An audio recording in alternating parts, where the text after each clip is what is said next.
can't think of many instances of you throwing the ball out of bounds, which is often like the conservative play. And I asked Kyle Shanahan about it, and he said, well, your aggressiveness is one of your best qualities. What is your philosophy about throwing the ball away? When it's necessary, you got to. I think each play, whether it's first, second, third down, I think all that takes into consideration. But the Dallas game, we had to do it a couple times. I can remember. But yeah, I mean, if you don't have to throw it away, you want to take a chance to a certain degree. But I don't know. That's the fine line. Some of those amazing plays that people make, some of those should have been throwaways, but they decided to try and make a play. So there's a balance there. A couple of your teammates after the game on Saturday night mentioned the amount of the cleaner word used was crap that you take. And I was just wondering, do you have a strategy? I know some guys shut down all social media in the playoffs. Do you have a strategy for keeping yourself protected from that? I know that even if you don't look at things, sometimes friends will say something, your brothers, whatever. What's your strategy on handling the crap? Well, yeah, I mean, friends, family, they'll always, they seem to remind me of those things, but, I don't know. I think just knowing yourself and knowing who you are plays a big part of that. Cause if you get lost in it and start believing some of those things, it could take you down the wrong road. So I don't know. I think it's just about knowing yourself as a player, as a person. And, as long as these guys in this locker room, have faith in me and belief in me, that's all I really care about. Jimmy, how do you approach a week like this where you're so familiar with the opposition? Do you just try to go in to each week where you play the Rams with a blank slate, or how much carryover do you begin the week with? Well, I think you always go back and watch the prior games. That's kind of where it starts, and then you kind of just take it from there. The games that they've played recently, you take into account. But there's a lot of football that they've played throughout this whole season, so you don't want to bog yourself down and be too overwhelmed with all the stuff. So I think there's a fine line of, you want to study the tape as well as you can. And I mean, we know these guys as well as possible, playing for a third time now. Nothing will really surprise us, I wouldn't say. Hey, Jimmy, kind of to tee off of that, do you get a sense in the pocket of, I guess, where Aaron Donald's coming from, what moves some of these guys like to do? How has the, I don't even want to say trash talk, but is there like a dialogue that's kind of gone over from game to game where these guys that closely? Yeah, absolutely. I mean, whenever any division opponent's always like that, but yeah, especially these guys, we know each other pretty well. Coaching staffs know each other. So yeah, as far as maneuvering in the pocket, I think that kind of just happens naturally. You always have an awareness for where Aaron is pre-snap, but after that, it's really you're trying to read the defense and just react as the pocket, allows.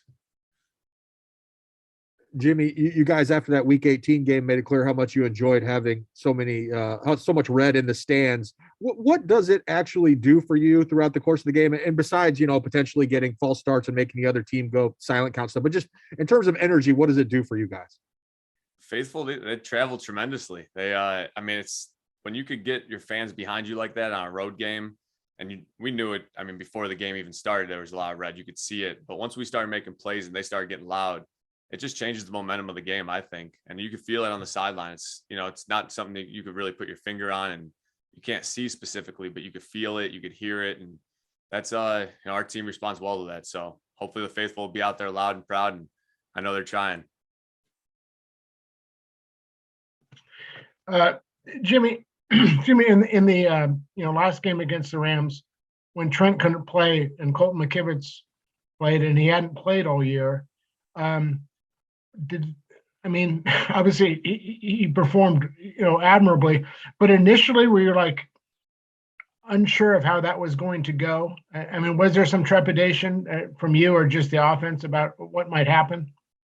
You have an awareness for that stuff, obviously, especially as a quarterback, just, knowing who's on your blind side. But Colton came in and did a hell of a job. We, like all the guys, we have faith in whoever comes in. Unfortunately, Trent couldn't go, but, it's just kind of the team that we have. Whoever has to be in there, you have faith in them. You learn that through practice and, being around these guys every day.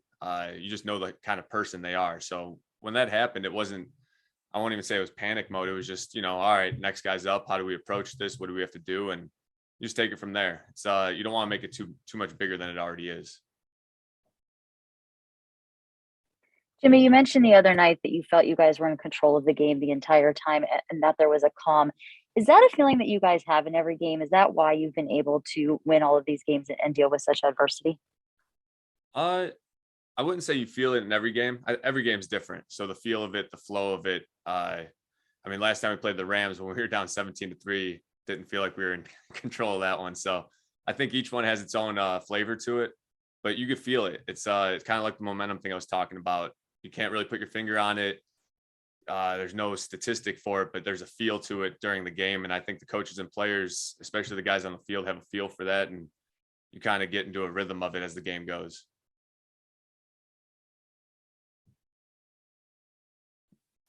Also, in regards to feel, Kyle was talking about sometimes the sack is the best play.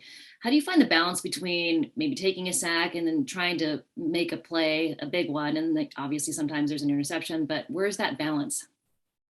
It just comes with being a quarterback, I guess. You kind of learn as you develop as a quarterback, just that, you know, what time of the game is it? What's the score? Everything that's going on. You're always, you know, keeping track of these things in your mind. And you know, the game in Green Bay is obviously a little different than some other games, just dealing with the weather and things like that. So you're taking a lot into account. I know I just listed a lot of things there, but that's just the job of a quarterback.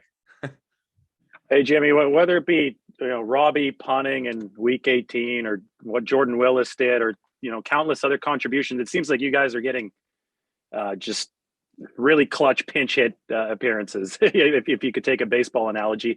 Going back to your, you know, days with the Patriots, I know you guys won a couple titles there. Have you ever seen anything like this team wide, where guys that, you know, seemingly people haven't heard of the week before are stepping up and getting the job done in the absolute clutch? On a consistent basis like this, not really, to be honest. Every I don't know, every postseason that, you know, I've been paying close attention to over the past years, there's always somebody who you won't expect to make the play. And whether it's our team, another team, it's just something that I've noticed over the years. And it's when guys could do that, because you already have, you know, your A players and they need to play like A players. But when someone else can step up in those key moments and do something like Jordan this past week, I mean, what he did was incredible, and, you know, played a huge part in winning that game for us. So when you could have guys do that, that's what makes for a good team, man. That's what makes you tough to beat. Last one. Hey, Jimmy, you get the ball out at an extraordinarily quick rate against this Rams front. How much of that is by Kyle's design? How much of that is you feeling the pocket? I mean, it's like 2 seconds and it's gone. And just describe what that pocket feels like against this front. I mean, there's some plays where it feels tight and some plays where it feels normal. It just depends what they're trying to do up front, I think. But I think there's a balance of it. You know, Kyle's is aggressive in nature, so our game plan usually dictates that a little bit. But, you know, as the game goes, you just got to feel the pocket, and you never want to go into the game saying I have to throw it, you know, in 2 seconds. I have to throw it in 3 seconds. But it's more of a feel thing. As the game goes, you get a feel talking to the O-line on the sideline, how they're feeling about it, all that stuff. And it all is played into consideration. But just if you get the ball out, it makes everyone's job easier. Thank you, Jimmy. All right. Thanks, guys.